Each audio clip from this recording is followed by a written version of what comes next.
마라나타.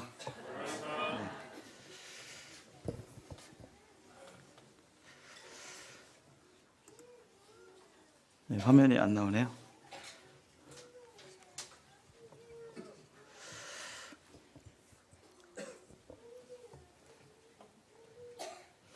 네, 명절 때 많이 이렇게 수고 많으셨죠. 우리 형제님들께서는 운전하시고 또 장시간 운전하신 분도 계시고 또 뭐니 해도 우리 자매님들께서 부엌에서 이제 많이 애쓰시고 설거지하시고 이렇게 했던 모습들 이렇게 보면서 수고 참 많으셨습니다.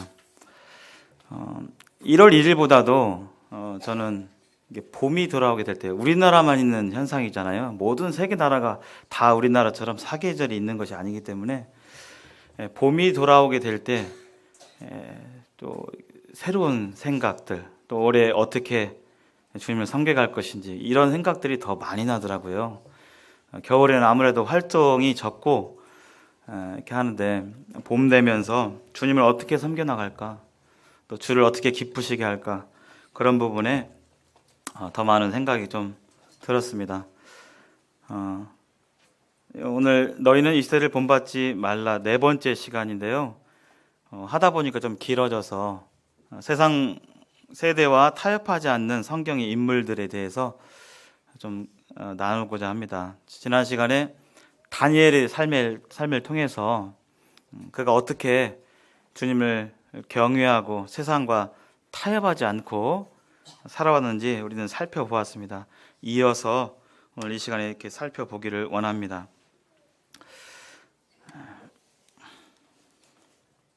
이 그림은 다니엘 하면 유명한 그런 이야기죠. 그 이야기 속에 풀무불과 또 금신상에 절하는 부분, 또 바벨론의 마지막 왕인 벨사살이 하나님의 성전의 기물을 가지고 술을 마시고 하게 될 때 하나님의 심판의 손가락이 나타나 쓰여 있는 그런 모습들, 또 다니엘의 사자굴, 이러한 모습을 개략적으로 간단하게 살펴보면서 오늘 교제를 나눌까 합니다.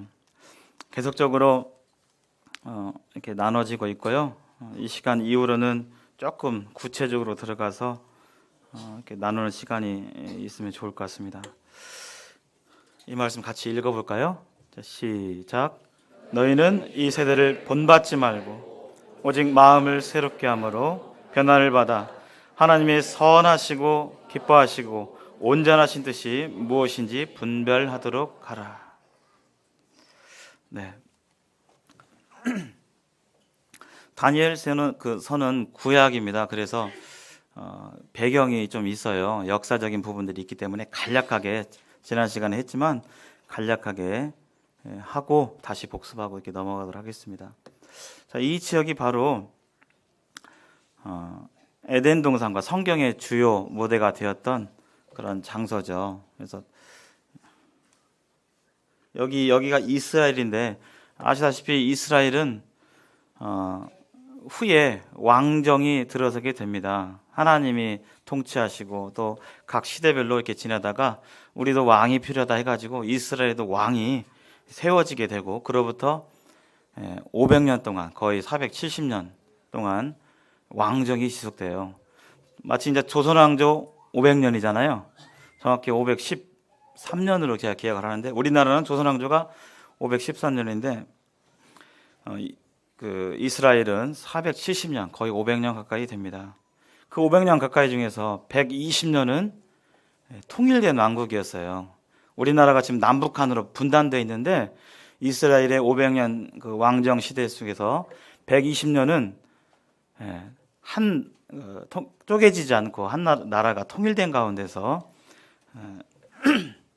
유지가 됐습니다. 120년 중에서 이렇게 3명의 왕이 다스리죠. 첫 번째 왕이 누구죠? 첫 번째 사울이 40년 다스리고요. 그 다음에 다윗이 40년, 그 다음에 솔로몬이 40년, 이렇게 해서 통일된 왕국을 이 40년씩 새 왕이 다스리고 그 이후에 나라가 쪼개져요. 북한과 남한이 이렇게 갈라지듯이 이 이스라엘이 북쪽의 이스라엘과 남쪽의 유다로 이렇게 나눠지게 됩니다.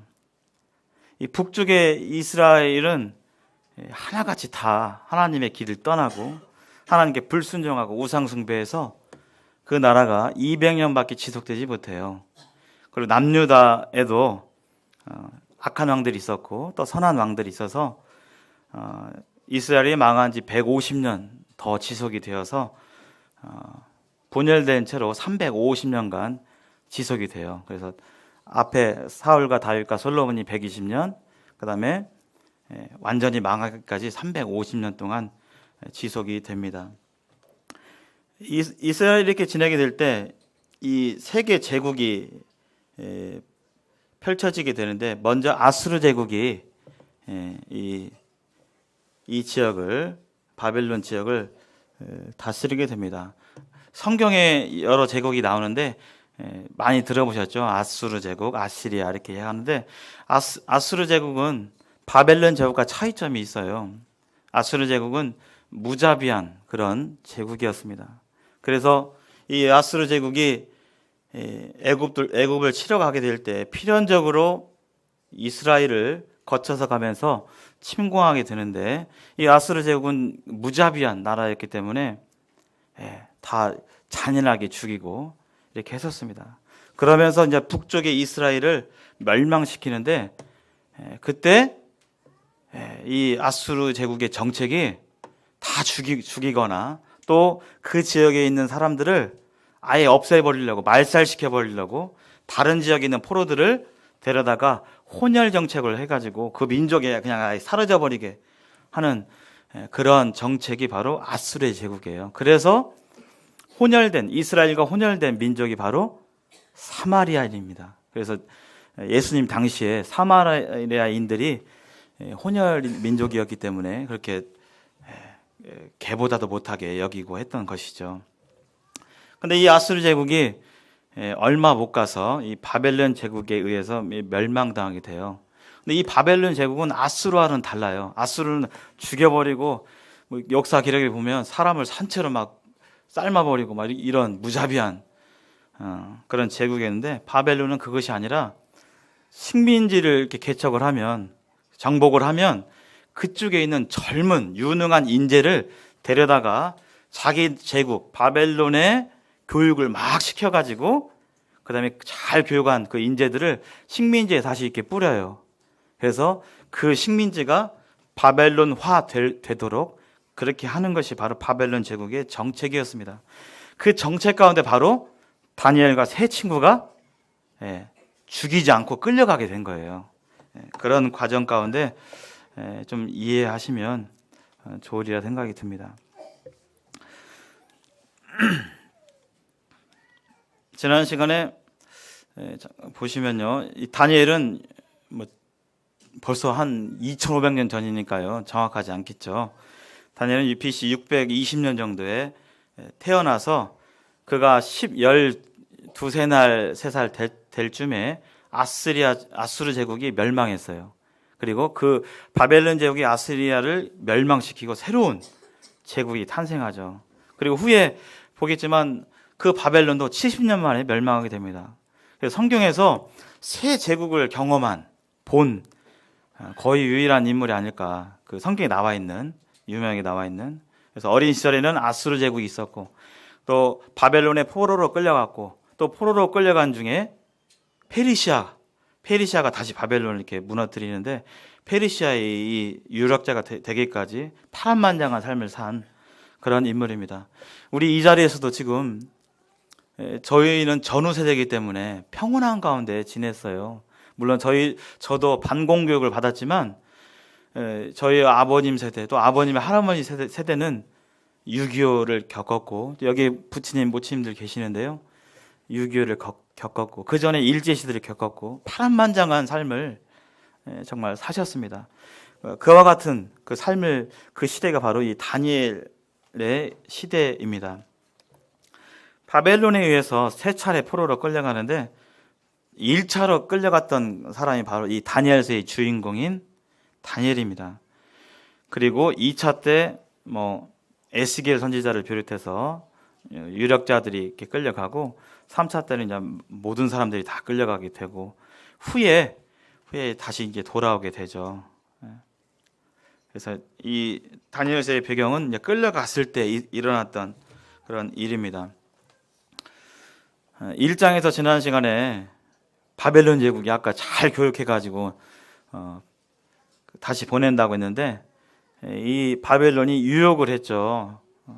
세상의 인재였던 이 다니엘에게 바벨론식의 교육을 받고 또 바벨론 우상에게 드렸던 음식을 네가 수용하면 그에게는 탄탄들의 그런 기회가 있었지만 다니엘은 하나님을 경외함으로 죽음을 무릅쓰고 이 우상의 제물을 먹지 않음으로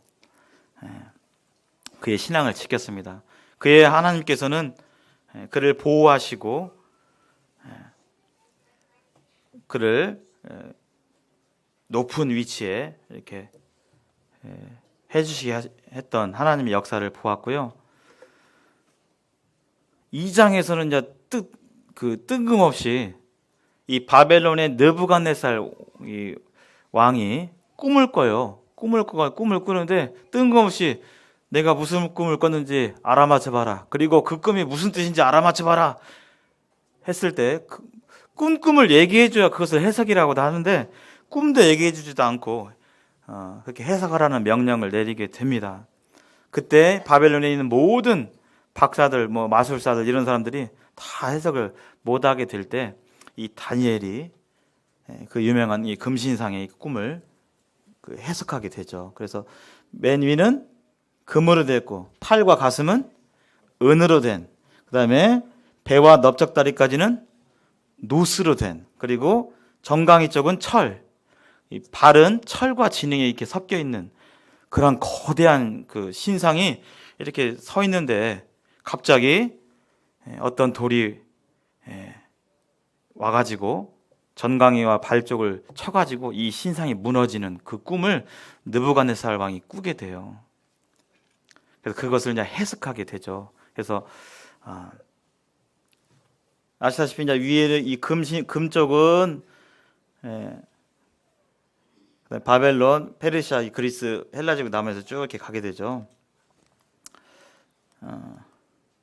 그래서 꿈을 해석하지 못하면 죽을 수 있었는데 이 다니엘은 세 친구와 함께 기도 가운데서 하나님께 구하고 하나님께서 그 꿈의 해석을 알려주셔서 이 다니엘이 기도로 말미암아 이 승리하는 모습들을 보게 됩니다.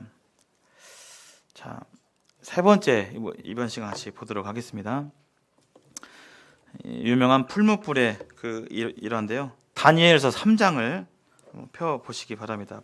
부분 읽고 그가 어떻게 대처하는지 한번 보시겠습니다.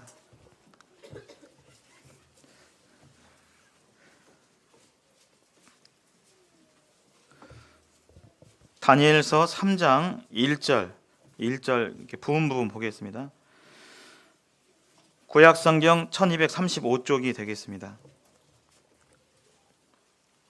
1절 느부갓네살 왕이 금으로 신상을 만들었으니 높이는 60규빗이요 너비는 6규빗이라.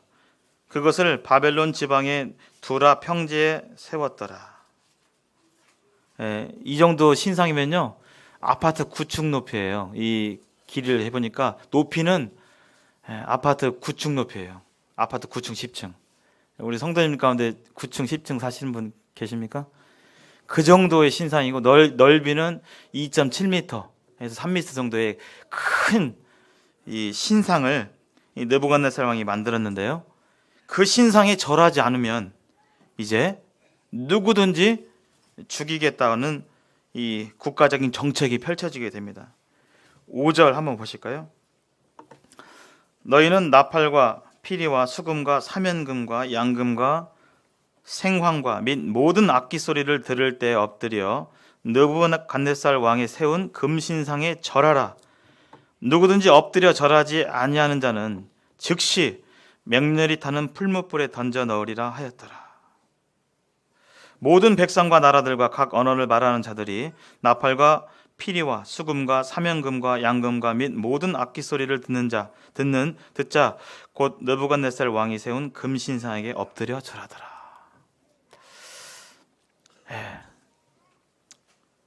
위기가 끝나자 또 하나의 또 위기가 찾아왔습니다. 그것은 바로 우상 숭배의 강요였어요. 이것을 하지 않으면 목숨이 위태로운 그러한 불의 시련이 찾아왔습니다. 우리나라에서도 그러한 시련이 있었잖아요. 일제시대 때 지난번에 말씀드린 것처럼 일제 신사에 절하지 않으면 온갖 불이익과 고문과 죽음이 있었습니다. 지금은 이런 모습은 별로 없죠. 우리 학교에서 혹시 누구한테 절하거나 그렇게 안 하면 뭐 잡아가거나 퇴학이거나 이런 게 없잖아요. 그러나 역사적으로 쭉 보게 될 때 우리 역사도 그렇고 세계 역사도 그렇고 믿음을 지키기 위해서 목숨을 내놓고 지켰던 많은 사례들을 이렇게 보게 돼요. 예수님의 제자들이 다 대부분 순교했고 창에 찔리고 또 톱으로 켜져 죽고 순교했고 시대의 역사를 보면 전부 다 그런 무자비한 그런 핍박과 어려움들이 불의 시련이 있었습니다. 루터가 종교개혁을 하기 전에 이미 성경만이 최고의 권위고 하나님 말씀을 믿음으로 모든 사람이 구원을 받는다는 이 진리를 얘기했던 사람들이 있었어요. 거의 100년, 200년 전에 영국의 옥스퍼드 대학의 위클리프라는 사람은 교황청에서 로마 교황청에서 교황이 바로 하나님의 대리자고 교황을 통해서만 하나님께 나아갈 수 있고 네가 하나님을 잘 섬기고 성금을 잘하고 하게 될 때 네 행위로 바로 천국에 한 발짝 다가갈 수 있다는 그런 가르침을 했던 것이 로마 천주교인데 그게 아니라 성경을 믿음으로만 하나님을 바로 믿을 수 있다는 그 가르침을 했던 사람이 바로 이제 위클리프 옥스퍼드 대학의 교수였는데요. 이런 사람이라든지 또 체코의 보헤미아 지방이죠. 지금의 이제 체코인데 체코 보헤미아 대학의 교수였던 후스라는 사람도 있었어요. 이 사람도 역시 성경만이 우리가 믿는 바와 같은 믿음으로 그렇게 외쳤던 사람들도 후스 같은 경우는 화형을 당했습니다. 로마 교황청으로부터. 그리고 교회사 가운데서 재침례파라고 있었어요. 로마 교황청에서 아기한테 유아세례를 베풀어요. 유아세례를 하고 성경에는 오직 믿는 자가 회심한 자가 구원의 확신한 자가 침례를 통해서 그의 믿음을 고백하는 것인데 아기한테 믿는지 안 믿는지 확실히 모르는 아기한테 세례를 베풀고 그것은 올바르지 않다. 성경과 맞지 않다. 해서 반드시 다시 예수님을 제대로 영접한 사람만이 침례를 받아야 된다고 주장했던 사람들이 재침례파였는데 그런 사람들도 그들을 모욕하는 의미로 익사시켰어요. 그 당시에. 지금도 마찬가지고요. 지금은 우리에게 이런 불같은 시련이 별로 없습니다. 일제시대 이후로 또는 해방기 이후로 없습니다. 역사 가운데. 그러나 우리는 지금의 이 시기가 마치 폭풍의 눈과 같은 그런 시기라고 분별이 돼요. 성경은 밝히 말하고 있죠. 성경은 장차 이 땅에 큰 환란이 온다고 말씀해 주셨습니다. 이 땅의 환란뿐만 아니라 예수님을 믿지 않고 그가 이 생을 마감한다면 그에게는 이 땅의 환란이 아니라 영원한 불못의 고통이 있는 것을 이렇게 보게 됩니다. 한국의 역사를 봐도 그렇고 오늘날 예수님만이 참된 길이다 진리라고 얘기하게 될 때 사람들은 그건 네 생각일 뿐이고 여러 생각 가운데 하나일 뿐이라고 일축해버리고 무시하고 하는 모습을 이렇게 보게 됩니다. 다니엘은 여기 17절 보실까요? 3장 17절. 다니엘은 이 우상 숭배의 시련에 대해서 이렇게 고백합니다. 왕이여, 우리가 섬기는 하나님이 계시다면 우리를 맹렬히 타는 풀무불 가운데에서 능히 건져내시겠고 왕의 손에서도 건져내시리이다. 그렇게 하지 아니하실지라도 왕이여, 우리가 왕의 신들을 섬기지도 아니하고 왕이 세우신 금신상에게 절하지도 아니할 줄을 아옵소서. 그가 정면으로 내가 믿는 하나님에 대해서 신앙 고백을 함으로 정면으로 이 제안에 대해서 거절하는 모습을 이렇게 보게 됩니다. 이에 대해서 느부갓네살 왕이 19절 분이 가득하여 사드락과 메삭과 아벤느고를 향하여 얼굴빛을 바꾸고 명령하여 이르되 그 풀무불을 뜨겁게 하기를 평소보다 7배나 뜨겁게 하라 하고. 느부갓네살 왕이 열이 받아가지고 풀무불 아시죠? 대장간에 지금 뭐 대장간 거의 볼 수가 없는데 풀무불의 온도는 뭐 1000도 이상이라고 해요. 7배나 올리라고 했는데 7000도는 아니겠죠. 할 수 있는 한 최대로 올려서 그를 살아버리라고, 이 다니엘의 세 친구들을 불살라버리라고 이렇게 말하게 됩니다. 24절 한번 보실까요? 24절.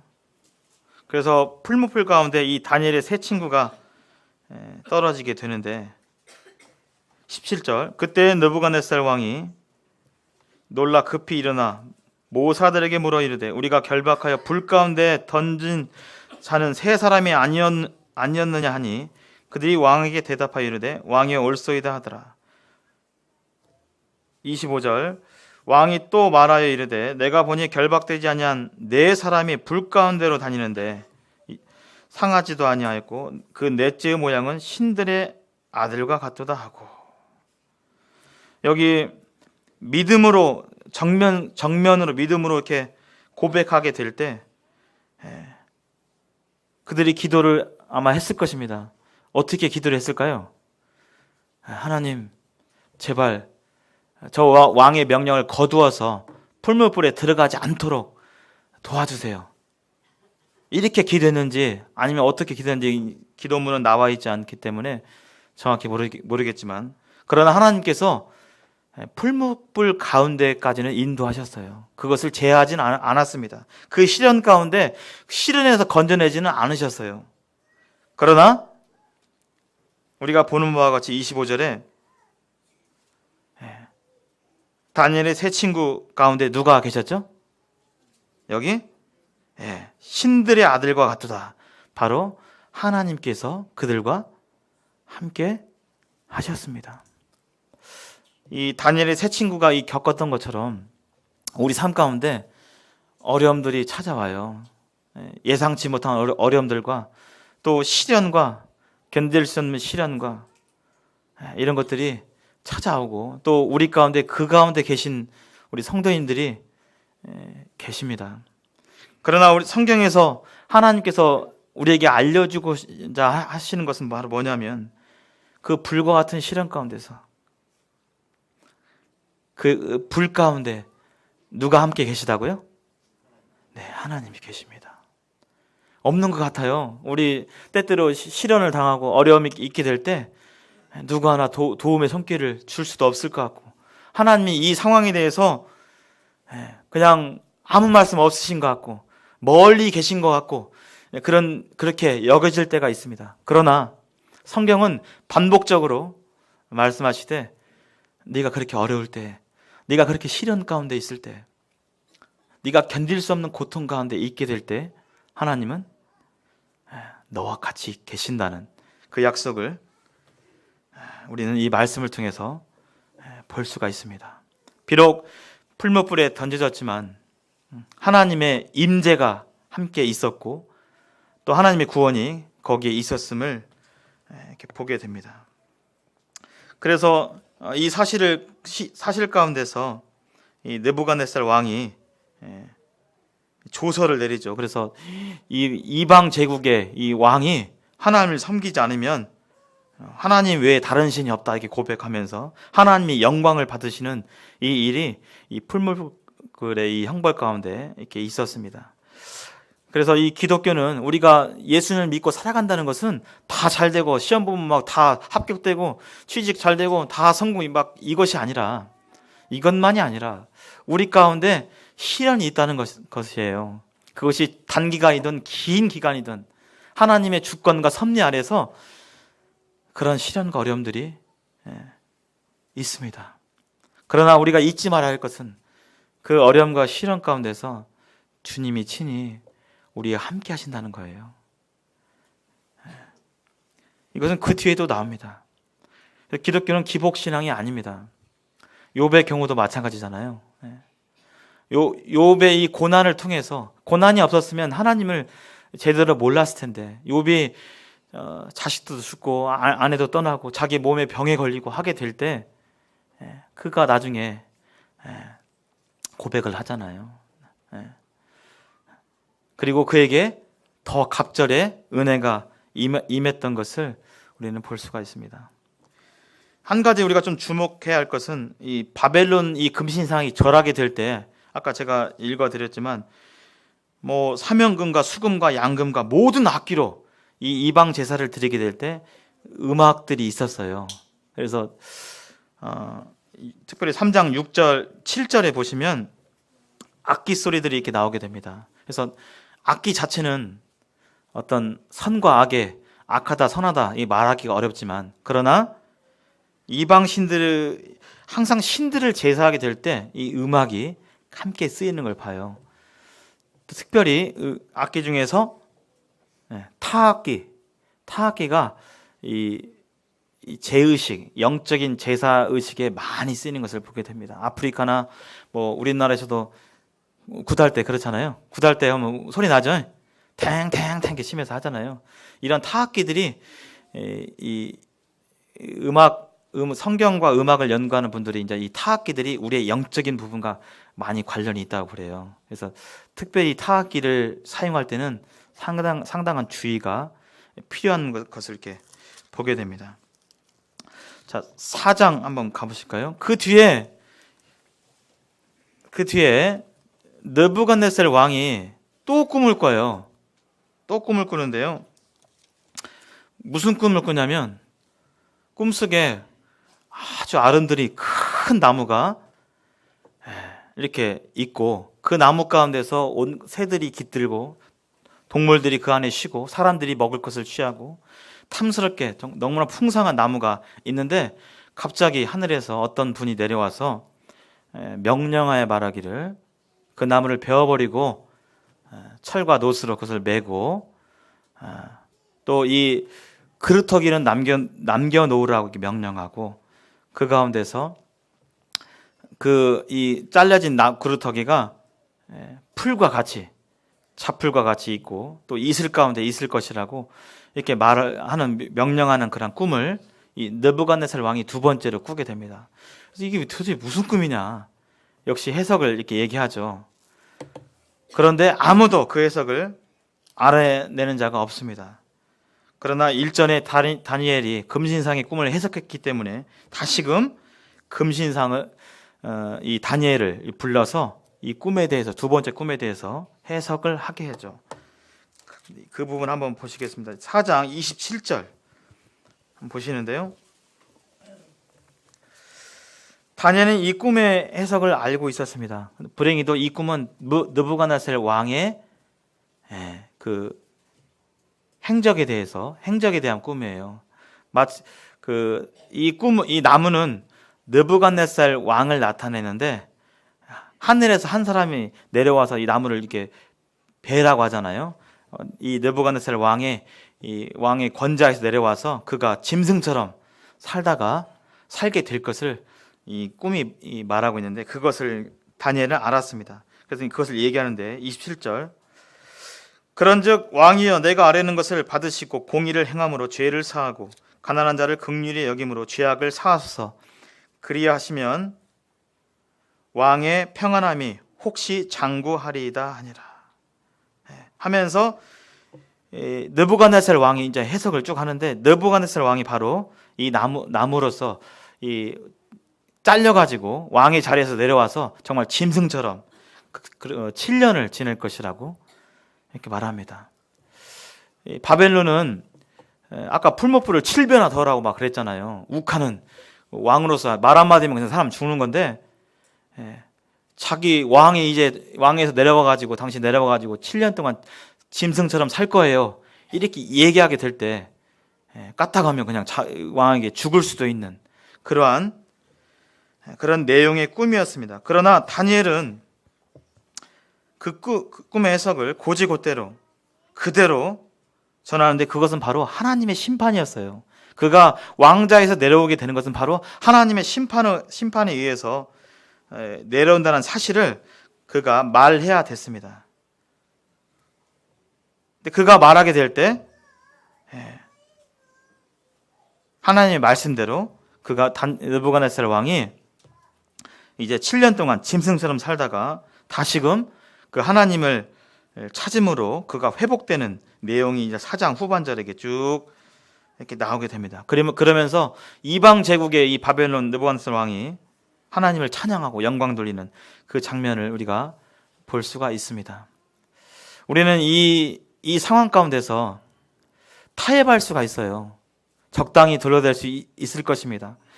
그러나 다니엘은 얘기를 했어요. 그가 비록 왕이라 할지라도 하나님의 심판과 회개하지 않으면 멸망할 것이라는 것을 다니엘은 담대히 전했습니다. 그것이 바로 세상과 타협하지 않는 길이에요.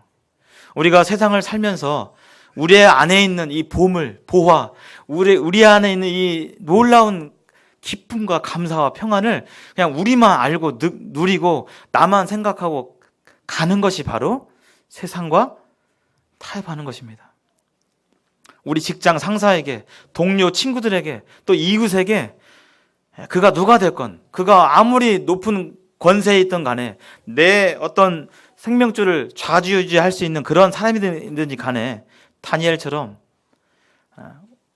하나님의 심판과 또 하나님을 회개하지 않으면 멸망할 수밖에 없다는 사실을 우리는 이 마지막 시대에 전해야 되는 것입니다. 다니엘은 그런 부분에 대해서 타협하지 않고 하나님 말씀대로 전해졌습니다. 이 복음에 대해서 무례히만 아니라면 공손하게 예의 있게 전해야 되지만 분명하게 성경에서 말하고 있는 죄와 심판에 대해서 우리는 전하는 삶이 바로 세상과 타협하지 않는 그러한 삶인 것을 이 4장을 통해서 살펴볼 수가 있습니다. 5장 한번 보실까요? 그 뒤에 이제 5장은 1절부터 5절까지 한번 보시겠습니다. 제가 읽겠습니다. 자, 1절. 벨사살 왕이 그의 귀족 1000명을 위하여 큰 잔치를 베풀고 그 1000명 앞에서 술을 마시니라. 벨사살이 술을 마실 때 명하여 그의 부친 느부갓네살이 예루살렘 성전에서 탈취하여 온 금 은그릇을 가져오라고 명하였으니 이는 왕과 귀족들과 왕후들과 후궁들이 다 그것으로 마시려 함이었더라. 이에 예루살렘 하나님의 전 성소 중에서 탈취하여 온 금그릇을 가져오매 왕이 그 귀족들과 왕후들과 후궁들과 더불어 그것으로 마시더라. 그들이 술을 마시고는 그 금, 은, 구리, 쇠, 나무, 돌로 만든 신들을 찬양하니라. 그때 사람의 손가락들이 나타나서 왕궁 촛대 맞은편 석회벽에 글자를 쓰는데 왕이 그 글자 쓰는 손가락을 본지라. 여기 이 장면과 같아요. 하나님이 성전의 금그릇을 가지고 하나님을 모독하는 거죠. 이 벨사살 왕은 바벨론 지역의 마지막 왕입니다. 아까 느부갓네살 왕은 선왕이었고 그 뒤에 이제 또 나보니두스라는 왕이 있었고 이 바벨론 지역의 마지막 왕이 이제 벨사살 왕인데 그가 방자하고 교만하여 하나님을 모독하여 성전에 있는 기물을 가지고 술을 마셨어요. 그리고 그렇게 될 때 손가락에 나타나가지고 이처럼 글씨가 쓰여 있는 그런 사태가 벌어졌습니다. 그래서 여기에 대해서 이게 뭐냐 하게 될 때 역시 누구를 불러요? 다니엘을 불렀죠. 다니엘을. 하나님의 사람 다니엘. 그래서 이 손가락에 이 글자를 해석하도록 이렇게 하는데요. 그 해석이 이제 뒤에 5장 25절 한번 보실까요?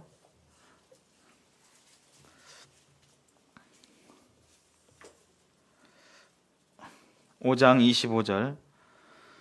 기록된 글자는 이것이니 곧 메네메네 데겔 우바르신이라. 그 글을 해석하건대 쭉 나오죠. 하나님의 저울에 이 벨사살 바벨론 제국을 달아봤더니, 저울에 달아봤더니요, 하나님의 기준에 이르지 못한다. 부족하다. 즉 바벨론 제국이 하나님의 뜻에 거스른다. 그리고 그 제국이 망할 것이다 라는 그러한 해석을 이 다니엘이 하게 됩니다. 그리고 그렇게 명령한 대로 그 밤에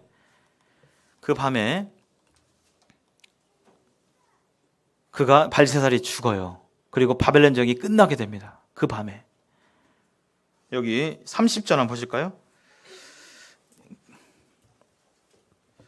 30절. 그날 밤에 갈대아 왕, 갈대아는 바벨론의 다른 말입니다. 바벨론 왕 벨사살의 죽임을 당하였고 메대 사람 다리오가 나라를 얻었는데 그때 다리오는 62세였더라.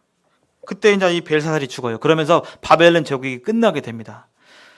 여기 하나님의 심판의 말씀이 전해지고 또 그 말씀대로 실제로 한 제국이 끝나버렸어요. 우리는 이 일을 통해서 우리를 둘러싸고 있는 이 세계, 우리 세상의 모습이 하나님의 이 손안에 있음을 우리는 다시 한번 보게 됩니다. 하나님 말씀대로 되어가는 거예요. 여기 하나님이 그렇게 말씀하셨고 곧 이어서 말씀대로 한 제국이 끝나버렸어요. 그래서 이 바벨론이 BC 538년에 멸망을 당하게 됩니다. 이 교만한 방자한 죄로 말미암아. 그래서 우리가 세상을 보게 될 때 점점 세상이 좋아지고 있나요? 점점 좋아지고 막 인권이 강화돼서 평등해지고 더 공정해지고 그러는 것 같습니까? 그렇지 않습니다. 물론 많은 노력을 하죠. 역사적으로 많은 사람들이 노력을 했습니다. 세상을 바꿔보려고 온갖 노력을 다 했어요. 요즘 1987이라는 영화도 나오고 그때 그렇게 목숨 바쳐서 숭고하게 죽은 젊은 청년들이 있었죠. 그럼에도 불구하고 세상은 좀처럼 바라던 유토피아, 그런 세상은 오고 있지 않습니다. 오히려 말세의 죄가 점점 더 넘쳐나고 도덕적인 기준은 떨어지고 저번에 말씀드린 것처럼 예전에 죄였던 것이 이제는 죄가 아니고 간통죄도 그렇죠. 옛날엔 죄였는데 지금은 죄가 아니고 예전에는 동성애가 죄였는데 이제는 아니고 이렇게 세상은 바뀌어져 가고 있습니다. 이 다니엘은 하나님의 심판에 대해서 담대히 말했고 담대하게 이런 심판과 복음을 전했어요. 다니엘은 세상을 바꿔보려고, 세상을 개선시켜보려고 그가 동문서주 뛰지 않았습니다. 그래서 우리가 세상 가운데 우리가 처신할 그러한 부분들은 우리가 여러 가지 일을 할 수가 있잖아요. 가난한 자도 물론 도와야 되고 또 세상의 불합리한 것들을 위해서 얘기도 하고 그렇지만 우리는 그쪽에 집중하지 않습니다. 마치 이 세상은 이 구멍이 난 배와 같아요. 구멍이 난 배. 성경이 그렇게 말하고 있습니다. 언젠가는 가라앉을 세상입니다. 언젠가는 불타버릴 또는 심판받을 그런 세상이에요. 점점 좋아지는 그런 세상이 아닙니다. 점점 가라앉고 있는 세상이에요. 우리는 그 가운데 있습니다. 그리고 그 가운데서 이 가라앉는 배 가운데서 구조선을 발견한 발견한 사람들이에요. 그 배를 타고 갈 수 있잖아요. 계속 이 세상에 있으면 어떻게 되죠? 그냥 죽게 되는 거죠. 평온해 보였던 그 배가 구멍이 나서 이제 혼란스러워요. 배가 기우뚱거리고 물이 들어오고 물건이 막 쏟아지고 사람들의 비명소리가 들리고 또 사람들의 울부짖는 울음소리가 들리고 그런 세상, 그런 배 안에 있다고 생각해 보죠. 우리는 어떻게 할까요? 물론 울지 마. 격려해 줄 수 있습니다. 물론 흐트러져 있는 물건들을 다시 제자리에 놓고 또 정리하고 이렇게 할 수 있습니다. 이렇게 할 수 있죠. 그것도 나름대로 좋은 행위죠. 그러나 우리가 먼저 중요하게 해야 할 것이 뭐죠? 바로 그 배는 이 배는 지금 구멍이 나 있어. 배가 가라앉는 건 시간 문제입니다. 여러분 빨리 피난하셔야 됩니다. 빨리 구조선에 옮겨 타셔야 됩니다. 여기에 계속 있다가는 안 됩니다. 이렇게 외치는 것이 바로 우리가 가장 중요하게 해야 할 그런 사명인 것입니다. 이 땅 가운데서 국제정사가 막 이렇게 되고 지금 북한이 김여정 씨가 이렇게 와서 막 화해 모드가 되고 그 가운데서 미국은 싫어하고 중국은 좋아하고 이러한 모습들은 세계 역사 가운데 지금까지 있어 왔어요. 하나님은 이 바벨론 제국을 멸망시키셨고 또 역사 가운데서 수많은 제국과 또 나라들을 하나님의 섭리 가운데서 지금까지 다스려 오셨고 지금 우리가 사는 이 세대도 하나님의 주권과 섭리 안에 있고 말씀하신 대로 이 세상은 하나님의 말씀대로 흘러갈 것입니다. 그러나 그것은 그 세상은 하나님이 말씀하신 세상은 점점 세상이 개선되어지고 좋아지고 이 가운데서 여러분들이 안식을 누리라고 말하고 있지 않습니다. 이 세상은 장차 멸망할 성이고 우리가 이 땅에 있는 것은 바로 심판과 또 구조선이 있다는 그것을 선포하는 것이 우리의 사명인 것을 참 보게 됩니다. 그래서 세상의 악을 바로잡는 일은 하나님께 맡겨야 됨을 우리는 이 벨사살 왕의 한 제국이 멸망하는 그것을 통해서 우리는 살펴볼 수가 있습니다. 마지막으로 6장을 한번 가보겠습니다. 7장 이후에는 다니엘의 예언이에요. 다니엘의 70일의 예언. 그래서 예언적인 부분이고 그러나 이 다니엘은요, 이 바벨론 제국이 멸망할 것을 알고 있었어요. 70년 만에 알고 있었어요. 어떻게 알고 있었을까요? 지금 알고 하는 얘기예요. 물론 벨사살 왕이 아까 메네메네 대길 우바르신 이렇게 한 걸 해석해서 확인시켜 줬지만 그 전에도 이미 다니엘은 바벨론 한 제국이 멸망할 것을 알고 있었어요. 누구 때문에요? 네, 하나님의 선지자 예레미야를 통해서. 예레미야가 말했어요. 포로들이 70년 만에 돌아올 것이라고. 다니엘보다 한 20, 30년 선배인데 미리 말씀을 했거든요. 70년 만에 제국이 끝나고 너희들은 다시 이스라엘에 돌아올 것이다. 그래서 언제 우리에게 새로운 희망이 보이나? 우리는 언제 고향에 가나? 그렇게 막연하게 기다리지 않았어요. 우리도 알고 있잖아요. 이 세상이 언제 멸망하게 되고 은혜의 때가 언제 마감되게 될지 우리는 알고 있잖아요. 다니엘처럼 이렇게 담대하게 전해야 할 것을 우리는 이 5장을 통해 교훈받고요. 6장 한번 보시겠습니다. 유명한 사자굴 속의 다니엘입니다. 6장 한번 그 내용들 한번 보겠습니다. 6장 4절.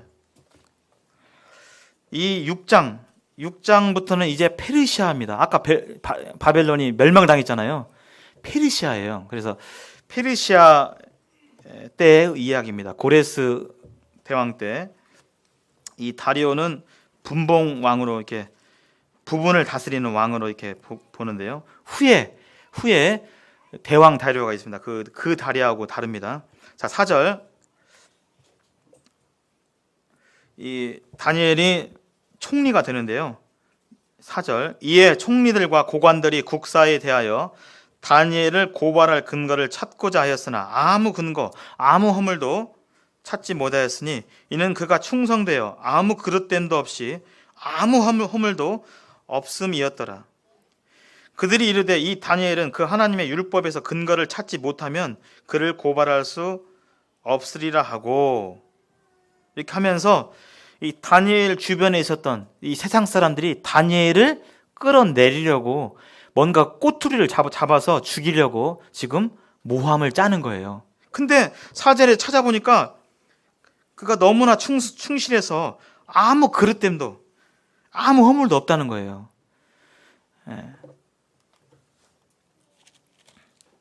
그래서 이제 묘수를 냈죠. 10절 한번 보시겠습니다. 10절. 다니엘이 이제 그 전에 7절 한번 보시면 7절. 나라의 모든 총리와 지사와 총독과 법관과 관원이 의논하고 왕에게 한 법률을 세우며 한 금령을 정하실 것을 구하나이다. 왕이여, 그것은 곧 이제부터 30일 동안 누구든지 왕 외에 어떤 신에게나 사람에게 무엇을 구하면 사자굴에 던져 넣기로 한 것이니이다. 법이 하나 만들어져 버렸어요. 그래서 왕 외에 저라면 그냥 사자굴에 넣는 거예요. 세상은 이럴 수 있습니다. 그런 조짐이 보이잖아요. 차별금지법이라든지. 갑자기 이거 제정되면요, 그렇게 되는 거예요. 법에 지금 이 상황이 유사한 거예요. 여기에 대해서 다니엘은 어떻게 했는지 한번 보시겠습니다. 10절. 다니엘이 이 조서에 왕의 도장이 찍힌 것을 알고도 자기 집에 돌아가서는 윗방에 올라가 예루살렘으로 향한 창문을 열고 전에 하던 대로 하루 3번씩 무릎을 꿇고 기도하며 그의 하나님께 감사하였더라. 그 무리들이 모여서 다니엘이 자기 하나님 앞에 기도하며 간구하는 것을 발견하고, 이제 잡혔구나. 다니엘은 여기에 타협하지 않았습니다. 사탄 마귀가 사람들을 사용해서 불신앙, 하나님을 거역할 것을, 부인할 것을 말하게 될 때, 부인하면 죽는 거예요. 죽음 위기가 찾아왔죠. 다니엘은 하나님을 존중히 여겨서 여기 전에 하던 대로 하루 3번씩 무릎 꿇고 기도했다고 나와 있죠. 그는 타협하지 않았습니다. 죽을지언정. 다니엘의 세 친구가 아까 풀무불에서 그렇지 않을지라도 그렇게 하나님을 섬기겠다고 고백했던 것처럼 다니엘은 하나님 앞에서 감사하고 또 기도했습니다. 오히려 감사했어요. 우리가 사도행전에서 사도들을 막 두드러 패고 하게 될 때 사도들이 그 받는 능욕을 인해서 기뻐했다고 그랬잖아요. 다니엘도 기뻐했어요. 이 상황을. 참 저는 이 상황 가운데 그렇게 쉽게 할 수 있을까, 그런 생각을 많이 가져봅니다. 갑자기 우리나라에서 갑작스럽게 날치기로 통과된 전례가 많이 있잖아요. 뭐 유신부 돼가지고 막 날치기가 많잖아요. 해가지고 차별금지법이 막 통과됐을 때, 또 우리에게 핍박이 이제 믿는 자들에게 이제 핍박을 피할 수 없는 그런 상황이 되었을 때, 이 다니엘은 기도하고 여전히 하나님께 감사했습니다. 그리고 기도했어요. 역시 어떤 기도를 했을까? 이거 하나님 섬기면 사자굴에 들어가는데, 콜로세움에서 사자들에게 찢기고 사자 밥이 되고 했던 그런 일들을 우리가 봤잖아요. 기도와 감사로 하게 될 때, 여기 22절 한번 보시겠습니다. 22절. 여기 이제 마지막으로 이제 마무리 지하겠습니다. 나의 하나님이 이미 그 천사를 보내어 사자들의 입을 봉하셨으므로 사자들이 나를 상해하지 못하였사오니 이는 나의 무죄함이 그 앞에 명백함이 오며 또 왕이여 나는 왕에게도 해를 끼치지 아니하였나이다 하니라 하면서 하나님께서 그 사자들의 입을 봉해 주셨어요. 그리고 그를 모함했던 그 대적들이 대신에 사자굴에 던져졌죠. 그래서 잡혀먹은 심판당한 일들을 23절과 24절을 통해 볼 수가 있고요. 이 사건으로 인해서 25절, 26절 보시겠습니다.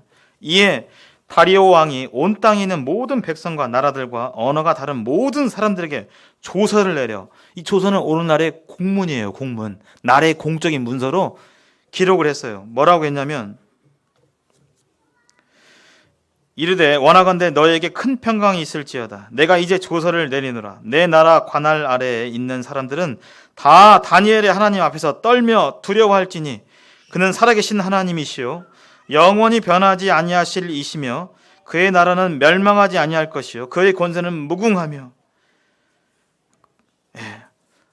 이 한 나라의 왕이 공문으로 하나님을 찬양하고 이런 역사가 이 사건을 통해서 벌어졌습니다.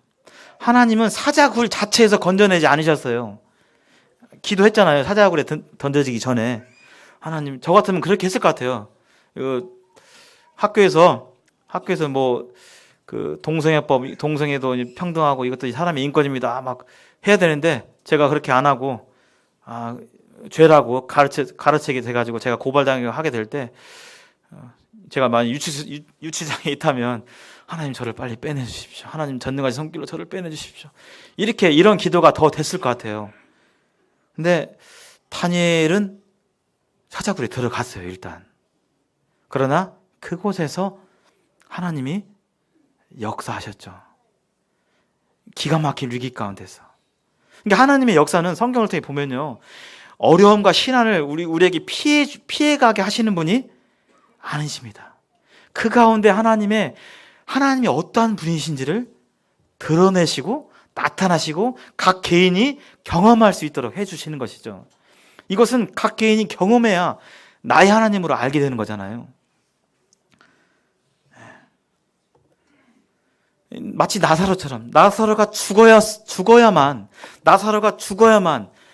그를 죽음에서 건지시는 하나님의 놀라운 권능이 나타냈던 것처럼 그러한 역사가 구약이나 신약이나 동일한 원리로 이렇게 보여집니다. 그래서 우리는 이 6장을 통해서 아까 다니엘 털어도 먼지가 안 나왔잖아요. 인사청문회 한번 보셨어요? 우리 보통 국무총리나 뭐 장관 내정자 하게 될 때 세워놓고 막 별거 다 물어봐요. 막 털거든요. 털어서 먼지 안 나는 사람이 없다고. 그러나 다니엘은 털어서 먼지가 안 났습니다.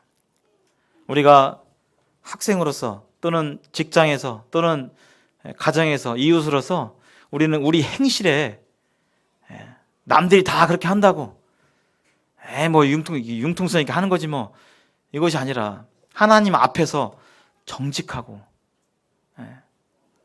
사람을 위해서 하는 것이 아니라 하나님 앞에서 정직하고 자기 일을 최선을 다해서 하는 그 삶의 간증이 이 다니엘의 삶을 통해서 우리가 배울 수 있는 이 말씀의 교훈인 것을 보게 됩니다. 다니엘은 전에 행하던 대로 기도 습관을 가졌어요. 우리는 정말 말씀과 기도에 우선적인 삶을 살고 계신지 저를 포함해서 참 여쭙고 싶습니다. 저는 그렇게 생각해봐요. 만약에 회사에서 내일 우리 회사의 중요한 행사가 1년에 한 번 있는 행사가 있어가지고 내일은 6시까지 나오셔야 됩니다 하면 나갈까요? 안 나갈까요? 알람 맞춰놓을까요? 안 맞춰놓을까요? 맞춰놓죠. 우리 학생들 또는 대학생 우리 형제자매들 동일하죠. 내일 이거 안 나가면 막 점수 학점 4학점 깎이고 막. 근데 매일 아침 하나님과 만나는 그 만남의 시간, 하나님과 만나는 시간이잖아요. 하나님의 말씀을 듣는 시간에 대해서는 우리가 이중적인 잣대로 그냥 일어나면 일어나고 이런 어떤 그 느슨한 마음으로 대한다면 정말 그것이 하나님을 경외하는 내 마음의 자세인지, 뭐 다른 사람이 아니라 저 스스로에게 그렇게 물어봤습니다. 학교에서 뭐 한다고 하면 저는 아마 일어날 거예요. 막 알람 맞추고 여보 내일 몇 시 꼭 깨워줘 막 이렇게 하면서. 근데 하나님과의 매일매일의 만남, 하나님의 말씀을 듣는 그 시간, 또 하나님과 이 기도 가운데 교제하는 그 시간에 대해서는 그렇게 그것만큼도 중요하게 여기지 않는다면 우리는, 또 저는 제가 그렇게 한다면 저는 말만 하나님을 섬기는 거지, 하나님 찬양하고 하나님보다 귀한 것은 없습니다 이렇게 말만 하는 것이지 실제는 아닌 것을 저를 통해서 이렇게 보게 됩니다. 정리해 보면요, 우리는 이 다니엘서 1장부터 6장까지 이 다니엘의 간증을 통해서 이 세상은 하나님이 역사하시고 우리 그리스도인들에게 주신 하나님의 사명은 이 세상을 올바르게 하기 위해서 노력하는 부분도 필요하지만 최대한 우리가 정직하게 행하고 또 충성되게 행하는 가운데서 우리가 이 세상이 망해가고 있다는 사실, 심판이 예비되고 있다는 사실을 우리는 담대하게 전하는 것이 바로 세상과 타협하지 않는 그런 삶인 것을 보게 됩니다. 또 우리 삶 가운데 위기가 있지만, 시련이 있지만, 그건 각 개인적인 부분이겠지만요, 그 가운데 하나님이 함께 계신다는 거예요. 풀무불의 불 가운데 하나님은 함께 계셨습니다. 사자들의 입을 봉하신 그 하나님, 없는 것처럼 느껴지시는, 멀리 계신 것처럼 느껴질 때가 있다 할지라도 그건 우리의 주관적인 느낌일 뿐이요, 하나님은 우리와 늘 언제나 함께 계시는 신실하신 분이신 것을 우리는 다니엘의 이 간증을 통해서 보게 되고, 우리 삶 가운데서 다니엘처럼 행하던 대로, 전에 하던 대로 말씀과 기도를 중심에 두고 사시는 우리 모두가 되었으면 좋겠습니다. 또 소망합니다. 감사합니다.